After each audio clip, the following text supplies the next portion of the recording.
أعوذ بالله من الشيطان الرجيم يسألونك عن الأهلة قل هي مواقيت للناس والحج وليس البر بأن تأتوا البيوت من ظهورها ولكن البر من اتقى وأتوا البيوت من أبوابها واتقوا الله لعلكم تفلحون وقاتلوا في سبيل الله الذين يقاتلونكم ولا تعتدوا إن الله لا يحب المعتدين وقتلوهم حيث ثقفتموهم وأخرجوهم من حيث أخرجوكم والفتنة أشد من القتل ولا تقاتلوهم عند المسجد الحرام حتى يقاتلوكم فيه فإن قاتلوكم فاقتلوهم كذلك جزاء الكافرين فإن انتهوا فإن الله غفور رحيم. Sadaqallahul azim. Tuan-tuan muslimin muslimat sedang jemaah yang dirahmati Allah sekalian, alhamdulillah. Pertama dan selama-lamanya kita panjatkan puji syukur pada Allah. Dengan izin taufik hidayah Allah Ta'ala jua pada malam ini kita sambung lagi bacaan tafsir Nurul Ihsan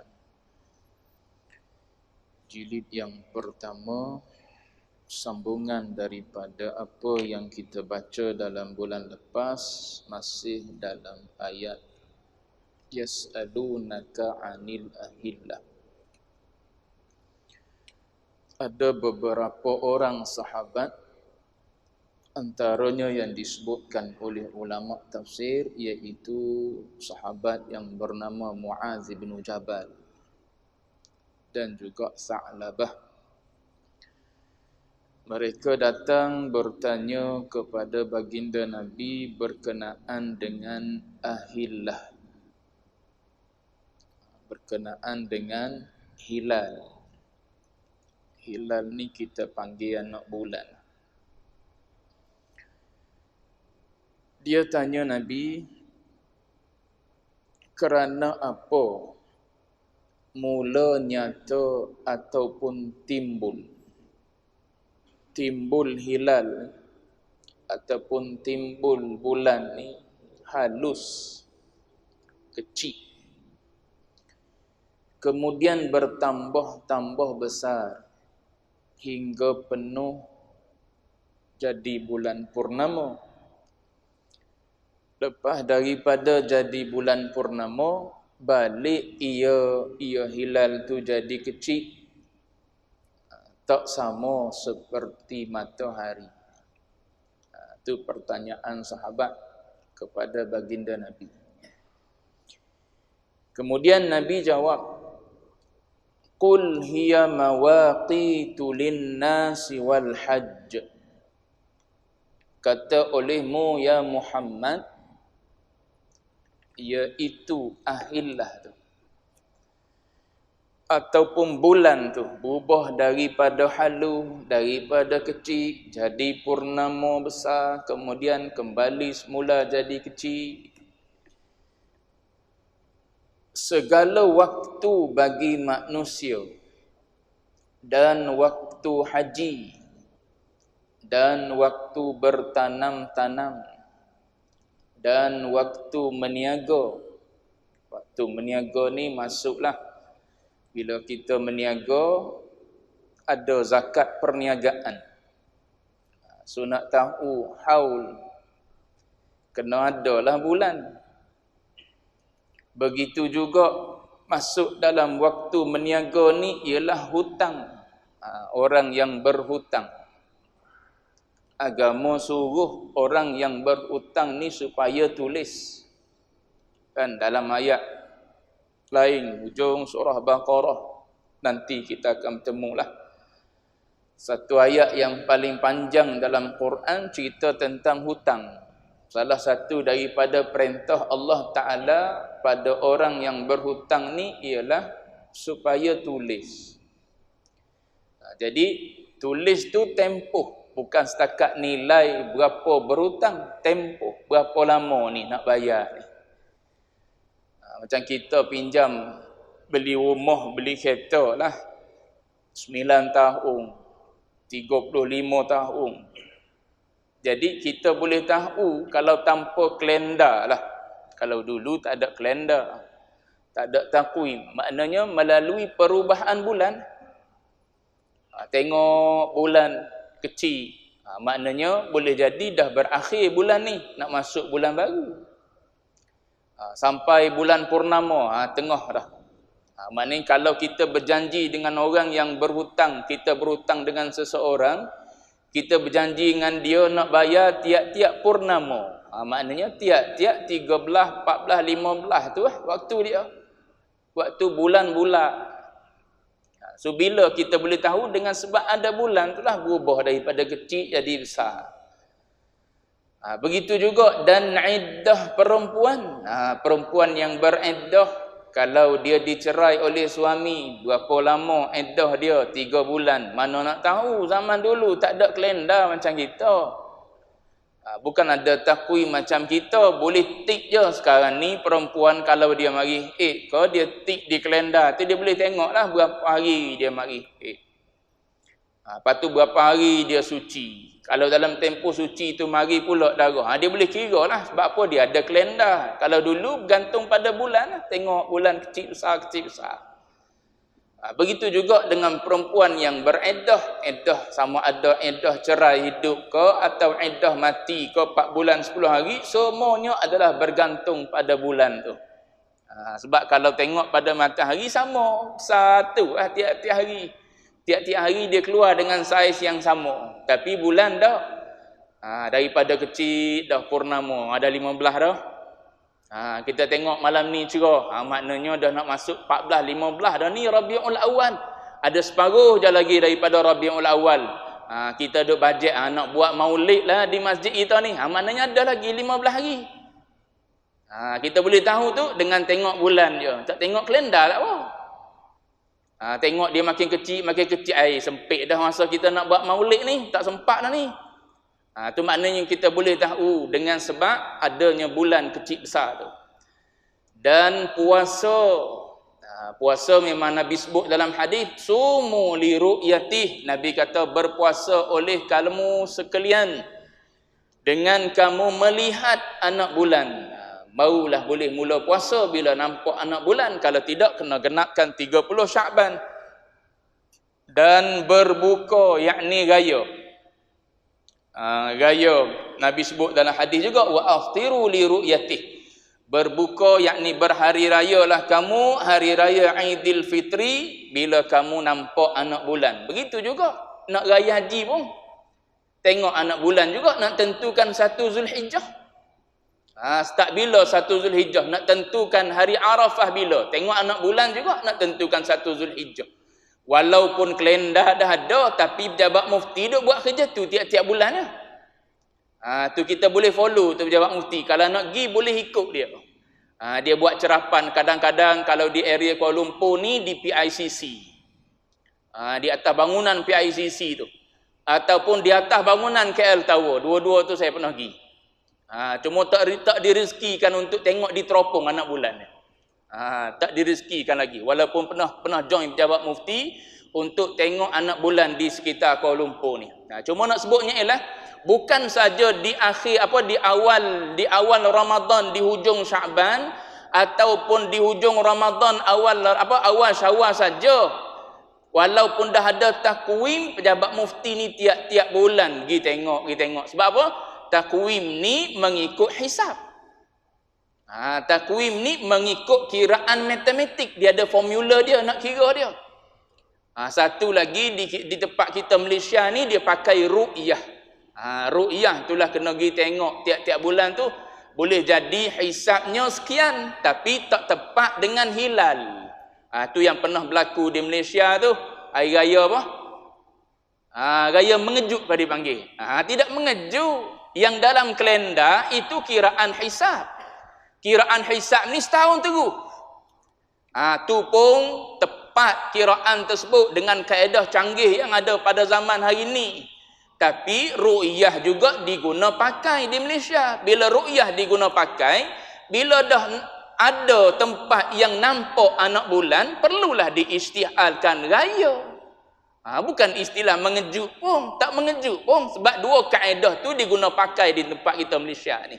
Kaedah ru'yah diguna, kaedah hisab pun diguna. Jadi bila ru'yah nampak, terbatallah yang hisab. Tu yang jadi kalau ikut kalender 30 Syaban, tiba-tiba 30 Ramadan, tahu-tahu 1 Syawal dah. Tak sempat nak buat ketupat. Ketupat juga jadi kiraan dia. Dia duduk gaduh dengan ketupat, dengan tapai dia juga. Padahal apa yang dibuat oleh pejabat mufti itu adalah urusan agama, menterjemahkan apa yang Nabi perintah. Wa aftiru li ru'yati. Baik. Dan pertangguhan. Pertangguhan ni juga termasuk tangguh hutang. Bulan ni tak boleh bayar, so nak tangguh bulan bila? Bulan depan. Bulan depan tengok pada bulan juga. Maka jika berkekalan, yakni berkekalan bulan tu sama dengan matahari, tak ada besar, tak ada kecil, atas satu hal, nescaya tiada diketahui yang demikian, yakni yang demikian waktu yang tersebut tadi banyak-banyak tu. Tak bolehlah kita nak tahu bila masuk musim haji, bila waktu nak bercucuk tanam, bila waktu meniaga nak keluar zakat, iddah perempuan dan sebagainya yang disebut sebelum ni tu. Kalau bulan pun sahih dia sama juga dengan matahari duk bulat situlah, maka susahlah nak buat perkiraan. Tu bijaknya Allah Ta'ala jadikan bulan tak sama dengan matahari.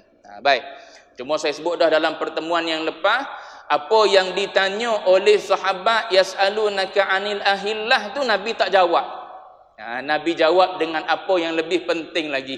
Sepatutnya Nabi bagi tahulah kenapa saiz bulan ni yang pada hakikatnya bulan ni bulat lah. Tapi kita duk nampak dia hilal, duk nampak anak bulan. Sampai anak bulan tu tak nampak dengan mata kasar.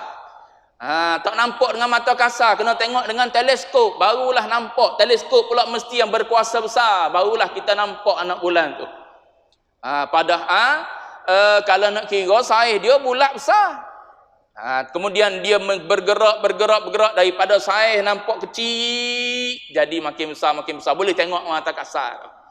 Nabi tak jawab kenapa, tapi Nabi jawab berlakunya perubahan daripada kecil ke besar, besar ke kecil tu gunanya untuk urusan-urusan yang dia bagi contoh tu.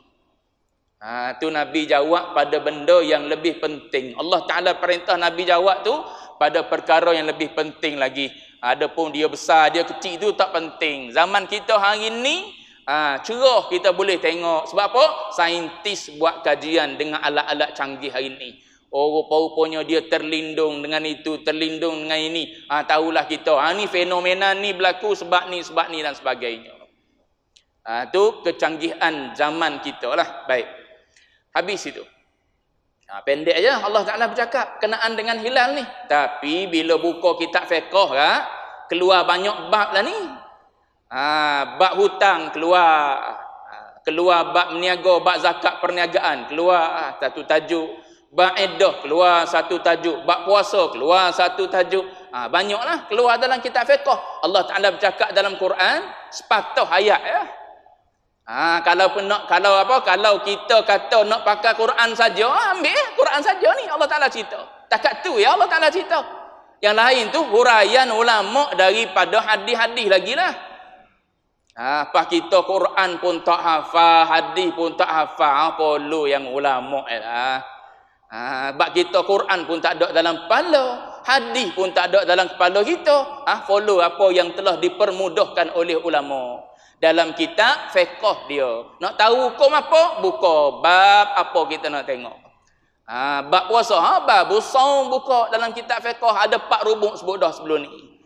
Tu ulama permudahkan daripada kita pergi kerja, kena masuk hutan, nak cari kayu, nak buat rumah je. Nak buat rumah sendirilah, dia kata tak nak beli di pasaran sebab apa? Harga mahal. Pergi masuk hutan. Masuk hutan sendiri, pergi cari kayu jati, cari pokok jati. Ataupun kayu apa lagi. Masuk hutan sendiri pergi cari pokok. Padahal di kilang-kilang kayu dah ada siap dah. Nak kayu apa? Pilihlah. Nak kelas mana? Batu macam mana? Nak batu pasir, nak batu tanah dan sebagainya. Ada, pilihlah. Nak besi berjenis apa? Ada, pilih. Dah nak buat besi sendiri. Pergi lombong sendiri besi. Tu kerja susah lah kau tu. Tapi dah berasa cerdik. Berasa cerdik lah kita sendiri. Orang duk tengok tak cerdik kita. Ulama tolong permudahkan pada kita sebab kita tak ada daya. Dengan kudrat kita ni mengaji tidak habis banyak mana kita mengaji. Tapi duk rasa macam ulama besar dah kita ni. Tak perlu kepada huraian ulama. Nak pakai Quran, ambil Quran. Ba yas'alunaka 'anil hilal. Ba hilal je. Allah Taala cerita sepatah ayat. Ambil. Daripada situlah ulama istimbak hukum ni semuanya berkait dengan hilal. Tu bijaknya ulama tolong permudah pada kita umat akhir. Baik. Jadi kita pakai apa yang ulama tinggal pada kita. Sambung. Cerita lain pula. Walaisal birru bi an ta'tul buyuta min zuhuriha. Ini cerita adat zaman jahiliah pula. Dan tiada kebajikan, yakni bukan satu kebajikan itu bahawa kamu datang akan segala rumah-rumah, maknanya mu masuk dalam rumah lah. Masuk ke mana? Daripada sebelah belakangnya, yakni belakang rumah. Masuk ikut belakang rumah. Supaya rumah kita hari ni kan ada pintu depan, pintu belakang. Tapi kalau rumah tinggi tak ada pintu belakang dah. Rumah atas tanah adalah pintu depan, ada pintu belakang. Jadi dia kata bukanlah satu kebajikan kamu masuk rumah melalui pintu belakang. Bila ni masuk rumah melalui pintu belakang ni? Adat yang berlaku zaman jahiliah ni nanti depan dia cerita. Pada ketika ihram haji. Tengok adat dia. Tengok disebut. Adalah mereka itu, ni dipanggil sebab nuzul. Sebab turun ayat laisal birru bi an ta'tul buyuta min zuhuriha ni. Adalah mereka itu, yakni Arab. Arab masa jahiliyah, zaman jahiliyah dulu sebelum Islam lagi. Dan awal Islam, awal-awal Islam dulu ada lagi lah perangai-perangai zaman jahiliyah yang terbawa-bawa. Macam orang Melayu kita lah zaman-zaman dulu. Zaman 1900 dah. Tapi 1960-an, 50-an gitu. Tuan-tuan tak ada lagi deh. Tuan-tuan ni muda-muda belakang ni. Saya cerita sebab saya sempat dengan zaman tu. Ni cerita zaman-zaman duk follow ayah anda mengajar kitab dululah. Zaman sekolah rendah. Dia duk mengajar kitab kata-kata Masjid Surah. Kita duk follow zaman kecil-kecil dulu sekolah rendah, sekolah menengah. Ada benda yang dia cerita lah. Waktu duk baca kitab tu. Kitab macam-macam juga. Sulamul Mubtadi. Macam-macam jugalah. Antara yang dia sebut jadi adat orang Melayu kita. Pada waktu berlakunya gerhana matahari. Bila berlaku gerhana matahari. Yang isteri ni mengandung. Maka yang isteri mengandung ni masuk. Sembunyi duduk bawah tempat memasak. Kalau dulu kita tak guna apa? Tak guna dapur gas, guna dapur kayu.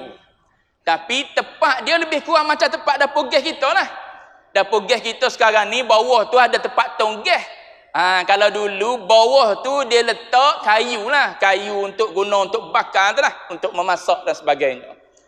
Jadi kalau berlaku gerhana matahari ni, perempuan yang mengandung ni kena masuk sembunyi di bawah tu. Yang suami pula kena naik pokok kelapa, ketuk pokok kelapa. Nah, tu zaman 1900 dah tu. Duk ada ajaran ataupun fahaman macam tu. Sebab apa yang perempuan ni pergi masuk duduk bawah dapur kayu tu? Sebab nak mengelak anak yang dikandung tu jadi hitam, jadi kena celaka lah dan sebagainya lah. Tu kepercayaan zaman tu. Tu nak kira bukan zaman jahiliyah sebelum Islam tu. Zaman Islam ada dah. Supaya tuan-tuan tengok tak payah yang tu lah. Tuan-tuan tengok gambar orang dulu-dulu, perempuan orang dulu-dulu. Dia pakai apa? Pakai scarf je. Tuan-tuan sempat ke perempuan pakai scarf? Tuan-tuan orang muda-muda lah ke? Tahun 2000 kot tuan-tuan lahir semua. Ni orang perempuan dulu pakai scarf je. Scarf yang 3 segi tu. Dia buat 3 segi macam macam kain serban tu. Dia pun ikat bawah ni. Rambut belakang keluar, jambul depan pun keluar. Tu zaman tu. Zaman agama Islam ada dah. Tapi tak tersebar merata tempat. Maka berlakulah ketidakfahaman agama. Apatah lagi ni zaman di antara Nabi Isa dengan Nabi kita Muhammad ni jauh beratus tahun. Jadi banyaklah perkara-perkara pelik yang mereka asas sendiri. Jadi bila dah masuk Islam sekalipun masih ada lagi kepercayaan adat resam tu sikit-sikit. Jadi bila mana mereka ni berihram, maka mereka ni tak masuk ikut pintu depan rumah. Dia masuk ikut pintu belakang rumah dia. Maka Allah Ta'ala kata laisal birru bi an ta'tul buyuta min zuhuriha. Jadi dia kata adalah mereka itu Arab masa zaman jahiliah tu dan awal Islam. Mereka ni buat macam mana? Tebuk lubang pada belakang rumah untuk masuk keluar. Untuk keluar dan untuk masuk daripada lubang yang mereka tebuk daripada pintu belakang. Seolah-olah macam pintu lah. Asalnya tak ada pintu. Jadi bila mana mereka berihram, mereka tebuk masuk ke situ. Masuk pun ke situ, keluar pun ke situ lah. Sebab apa ni buat gitu? Sebab kita ni berihram. Tu pahaman dia. Ketika ihram. Dan sangka mereka itu demikian itu kebajikan. Dia anggap itu adalah satu pahala, satu kebajikan. Maka Islam mari betul tu bukan ajaran yang datang daripada Islam. Bukannya boleh pahala kalau membuat gitu, menyusah tu. Adalah rumah daripada apa? Daripada tanah. Daripada keping-keping bata yang dibuat daripada tanah, tebuk pula. Susah kerja nak masuk rumah pada waktu ihram. Padahal Islam ni bukan agama yang susah. Agama yang sangat sesuai dengan fitrah manusia. Habis tu kita ada berasa susah juga dalam nak beramal dengan Islam. Tu nafsu kita. Nafsu jahat kita memang tak setuju dengan benda-benda yang baik. Walaupun Allah Ta'ala kata la yukallifullahu nafsan. Aku tak taklifkan. Taklif ni maknanya apa? Membebankan pada kamu daripada urusan agama ni ma wus'aha, kecuali apa yang kamu mampu. Habis tu berasa tak mampu nak pikul tu, 5 fardu tak mampu nak pikul dah. Tu nafsu jahat kita. Sembahyang Jumaat sekali seminggu berasa beratnya nak pergi sembahyang Jumaat. Dah nafsu jahat kita. Sebab tu ramai tak pergi sembahyang Jumaat. Kita keluar tengok kedai penuh lelaki. Orang masa tu azan dah. Bukan kita, perempuan cerita dalam Facebook. Dia kata kita ni tak pernah keluar waktu orang pergi sembahyang Jumaat. Hari ni rasa nak keluar. Keluar dia kata daripada rumah. Tengok ramanya lelaki tak pergi sembahyang Jumaat. Balik tengok duduk situ lagi. Keluar daripada rumah tadi lalu duduk situ. Balik daripada tempat nak pergi tu ke rumah semula pun duduk situ lagi lelaki tu. Orang duduk sembahyang Jumaat dah, tak pergi sembahyang Jumaat. Lepas-lepas PKP lagi lah bertambah-tambah orang pandang ringannya sembahyang Jumaat. Beban kau sembahyang Jumaat ni sekali seminggu ni. Tak beban pun, tapi susah tu sebab nafsu kita yang jahat ni tak setuju. Walaupun katakanlah sekali sebulan difardukan sembahyang Jumaat pun berat juga. Sebab apa? Nafsu kita memang tak suka buat benda yang berbentuk ibadat dan taat pada Allah Ta'ala. Tapi nak beritahunya agama ni, agama Islam yang mari daripada Allah Ta'ala ni adalah agama yang cukup mudah untuk diamalkan. Baik. Mana tadi? Lalu walakinnal birra manittaqa. Kata Allah Ta'ala, kebaikan yang sebenar ataupun pahala yang sebenarnya bukan masuk melalui pintu belakang ketika ihram, tapi kebaikan kalau mu nak tahu, Allah Ta'ala kata tetapi kebajikan itu mereka yang takut kepada Allah dan datang oleh kamu waqtul buyuta min abwabiha, dan datang oleh kamu akan rumah-rumah daripada segala pintunya pada ketika ihram dan lainnya. Maknanya ketika berihram pun masuk ke pintu biasalah. Ketika tak berihram, ketika halal pun masuk ke pintu biasa juga. Agama tak suruh menyusah pun. Yang nak kira kebajikan tu ialah bila kamu bertakwa pada Allah Ta'ala. Tu kebajikan. Kemudian Allah Ta'ala tutup wattaqullah, dan takut oleh kamu akan Allah dengan tinggal menyalahinya, menyalahi Allah Ta'ala. Menyalahi Allah Ta'ala ni yakni pada suruhan dan pada larangan, dua-dua. Takut pada Allah maknanya jaga diri kita daripada menyalahi Allah Ta'ala tu pada suruhan dan juga pada larangan. Maknanya pada perkara yang Allah Ta'ala suruh, jangan kita menyalahi, pergi buat. Pada perkara yang Allah Ta'ala larang, jangan menyalahi dengan meninggalkan dia. Yang Allah Ta'ala suruh kita pergi buat, yang Allah Ta'ala larang, yang Allah Ta'ala suruh kita tinggal, yang Allah Ta'ala larang kita pergi buat. Itu dipanggil menyalahi tu. Menyalahi suruhan dan menyalahi larangan Allah Ta'ala. Tu baru dikira sebagai benda yang tidak baik, benda maksiat. Adapun bila engkau turut perintah Allah pada suruhan dan larangan, maka itulah bir yang sebenar-benarnya. Baik. Kemudian Allah Ta'ala kata wattaqullaha la'allakum tuflihun. Mudah-mudahan. Terjemah pada la'alla. Terjemah pada la'alla, kita terjemah dalam bahasa Melayu mudah-mudahan, ataupun bahasa kita panggil harap-harap. Harap-harap dapat kemenangan kamu dengan syurga. La'allakum tuflihun tu.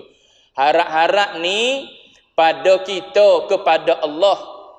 Kita kepada Allah maknanya kita kena berharap lah. Kita tak boleh putus aku ahli syurga, tak boleh. Sebab apa? Sebab apa yang kita buat, walaupun kita ni ahlu ta'ah, kita ni ahli ibadah, ibadat kita buat tu tak sunyi daripada cacat celah. Walaupun kita ni mari semayang berjemaah di masjid dah, tak sunyi daripada cacat celah. Jadi kita duduk dalam keadaan macam mana? Duduk dalam keadaan harap-harap. Allah Ta'ala jadikan kita ni daripada kalangan orang yang berjaya di akhirat nanti, dia bagi syurga. Tu adab kita dengan Allah Ta'ala. Kita tak boleh putuskan aku ahli syurga. Sebab tu bila ada kematian, contoh ada kebiasaan yang berlaku di di kawasan luar, maknanya di Lembah Kelang lah saya perhati. Adapun di pantai timur tak ada. Tak ada benda ni. Di Lembah Kelang ni saya duk perhati, bila berlaku kematian, semayang jenazah kan, lepas daripada semayang jenazah tu ada ucapan tak? Gitu kan, ada ucapan tak daripada anak? Maka kalau ada anak kau, ada waris kau nak bercakap sikit, bercakap. Lepas daripada tu apa yang akan dia kata? Apa yang kita kata kepada mayat ini? Dah gitu. Ma qaulukum fi hadzal mayyit? Apa yang kamu semua nak kata pada mayat ni? Maka kita pun pakat jawab, baik. Tu imam tanya lagi kali kedua, pakat jawab, baik. Tanya lagi kali ketiga, jawab baik. Baik tu jangan putus. Putus maksud macam mana? Kita yang memutuskan. Dia ni memang baik sungguh. Tu tak ada adab dengan Allah Ta'ala. Tu tak dibenarkan dalam agama kita. Kalau kita memutuskan, kita kata sungguh dia ni orang baik sungguh ni. Mana kita tahu dia tak duduk dengan kita 24 jam. Kita kenal dia pun di masjid je. Walaupun kita kaki masjid sama dengan dia. Kaki ngaji sama dengan dia. Kita tak tahu dia dengan Allah Ta'ala macam mana. Dia dengan anak bini dia di rumah. Dia dengan orang lain di luar dan sebagainya. Habis tu, boleh juga kita sebut tu. Tu ulama tanggung atas jalan doa. Atas jalan doa boleh. Tapi kalau atas jalan kita ni yang nak memutuskan. Si mati ni confirm. Confirm salah lah. Sebab la'alla alik kita kepada Allah Ta'ala harap je. Harap-harap Allah Ta'ala ampun dosa kita. Harap-harap Allah Ta'ala jadikan kita orang berjaya. Sebab apa kita duduk beramal ibadat ni. Duduk dengan orang soleh. Bulan ke masjid 5 kali sehari. Duduk mengaji tak berhenti-henti ni. Harap-harap Allah Ta'ala jadikan kita orang baik. Harap-harap Allah Ta'ala jadikan kita ahli syurga. Adapun kita nak kata kita confirm ahli syurga. Tak boleh. Bukan kerja kita menentukan ahli syurga ataupun tidak. Tu kata ulama, kalau kita memutuskan perkataan yang kita sebut selepas daripada sembahyang jenazah untuk si mati tu dengan kosak kita memutuskan confirm dia ni orang baik, tak boleh. Tapi kalau kita sebut tu atas jalan doa, dia panggil ayat khabari, makna insya'i dia panggil. Ayat tu berbentuk khabar kan. Kita cerita kan, beritahu kan, adakah apa yang kamu nak kata pada lelaki ni baik. Tu maknanya kita cerita lelaki tu baik. Tapi dari sudut maknanya insya'i, mudah-mudahan dia orang baik. Kemudian kita tak bercakap lah dengan bahasa yang panjang-panjang gitu. Tu dia panggil ilmu balaghah. Dalam percakapan kita ada majaz mursal dia panggil. Percakapan yang pendek tapi memberi makna dan faham yang panjang. Banyak kita guna. Dalam apa? Dalam percakapan kita. Kita pergi ke kedai mamak, dia tanya, nak minum apa? Fresh orange. Betul ke saya sebut tuan-tuan? Kau pelat lain bunyi. Jus orange kita kata. Jus orange tu, jus orange yang kita sebut tu, dia iktibar ma yakun dah. Apa yang telah berlaku nanti dah. Kalau nak kira, yang kita perlu bagi tahu kepada dia ialah saya nak minum air, ambil buah limau, buah oreng, lepas tu perah dia. Barulah hasil dia keluar. Tu. Kalau nak cerita. Mak kita kan, mak masak apa tu? Nasi lemak. Nasi pun tak masak lagi. Tapi mak sebut dah, masak apa mak? Nasi lemak. Mana nasi lemaknya? Santan duduk dalam mangkuk lagi, tak campur dengan nasi lagi. Tu dia panggil percakapan yang menggunakan majaz. Banyaklah dalam Quran tuan-tuan. Kita tak ada ilmu balaghah, tak faham ayat Quran ni.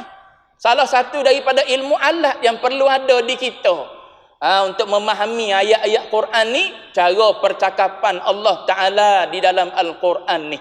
Sebab Quran ni bahasa Arab, so tak lari daripada balaghah dia. Baik, tu satu beberapa contoh lah. Banyak contoh-contoh yang lain. Baik, mana tadi? Jadi mudah-mudahan ni kalau daripada kita kepada Allah Ta'ala, tu kita kena letak dalam hati kita, harap-harap kita berjaya, harap-harap kita ahli syurga. Adapun daripada Allah Ta'ala pada kita, Allah Ta'ala pada kita, bila dia janji orang yang buat taat ahli syurga, tu confirm. Dia bukan jenis macam kita tak tahu. Dia maklum. Dia tahu sejak azali lagi. Tuan-tuan mengaji dalam Usuluddin, tahu Allah Ta'ala ni sejak azali lagi. Dia menyuruh kita buat taat. Dengan buat taat tu jadi ahli syurga. Dia tahu fulan bin fulan ni ahli syurga tak ahli syurga. Bila lagi dia tahu? Sejak azali lagi. A dan B ni dua-dua ahli taat. Pada zahirnya kita tengok. Tapi di sisi Allah Ta'ala mengqadakkan si A ni ahli syurga terus. Mati je terus ke syurga.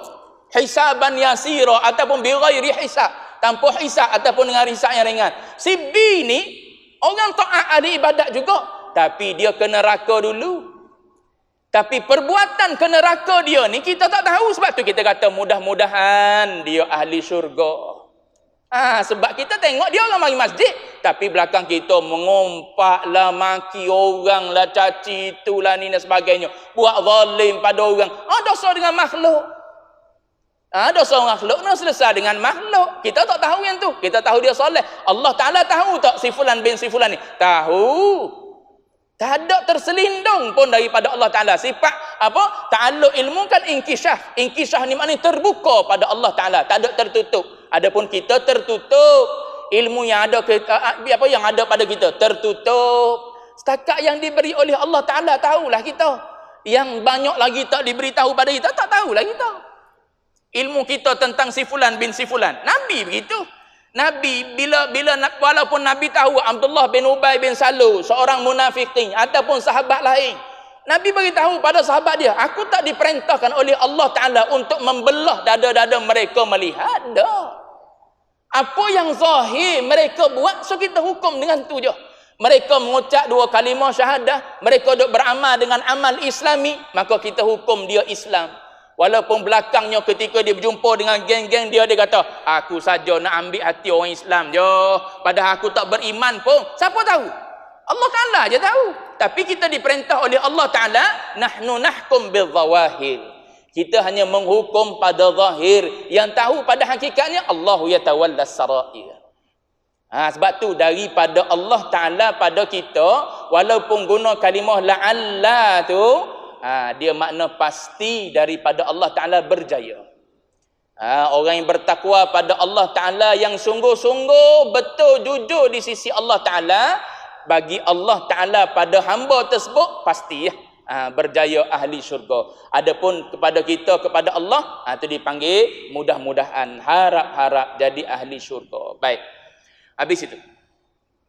Dan tak kala diteguh. Masuk cerita lain. Cerita ayat bawah ni, dia beritahu sebab dulu. Dan tak kala diteguh yakni disekat. Disekat ataupun dihalang. Dihalang ni bila? Dihalang ni bila Nabi nak masuk ke bumi Makkah pada tahun ke-6 Hijrah. Pada tahun ke-6 Hijrah, Nabi nak masuk bumi Makkah dengan para sahabat. Seramai lebih kurang ada riwayat kata 1,400 orang. Ada riwayat kata 1,500 orang sahabat bersama dengan Nabi. Sebab Nabi beritahu kepada sahabat-sahabat dia, aku bermimpi. Beberapa kali aku bermimpi, dan mimpi para anbiya tu wahyu daripada Allah, maklum. Nabi kata aku bermimpi, aku masuk bumi Makkah. Masuk bumi Makkah, melakukan ibadat umrah. Kemudian selepas daripada tu ada yang bercukur, ada yang bergunting. Tu Nabi tengok dalam mimpi dia. Jadi bila Nabi bagi tahu kepada sahabat-sahabat dia, maka pakak nak gilah belaka sahabat-sahabat nak balik ke kampung halaman, terutamanya golongan muhajirin. Nak baliklah ke kampung halaman sebab lama dah ni, tahun ke-6 Hijrah dah. 6 tahun dah lebih kurang meninggalkan bumi Makkah, tak balik-balik tengok anak beranak yang ada di sana, rumah yang masih ada di sana, kebun-kebun yang ada di sana, tak balik tengok 6 tahun dah. Jadi pakak-pakak rindulah nak pergi ke bumi Makkah. Tu yang pakak-pakak ramah, 1,400, 1,500 orang sahabat. Keluarlah bersama dengan Rasulullah. Nabi bawa sekali pada masa tu haiwan ternak. Bawa unta dan sebagainya lah, dengan tujuan nak sembelih nanti. Bila dah boleh masuk bumi Mekah, maka gembira boleh buat umrah, maka nak sembelih lah haiwan-haiwan ternak ni. Jam bunyi dah, tak sempat nak cerita. Sambung akan datang. Kisah berkaitan dengan perjanjian Hudaibiyah, bila mana Nabi disekat tu. Dia berlaku banyaklah kisah di situ. Patut ulama fiqh pun boleh ambil beberapa masalah fiqh daripada peristiwa. Kalau tak berlaku, tak boleh ambil hukum. Bila berlaku, maka boleh keluar hukum. Habis itu dulu, akan datang insya-Allah sambung. Dan tak kala ditegah Nabi daripada Baitullah.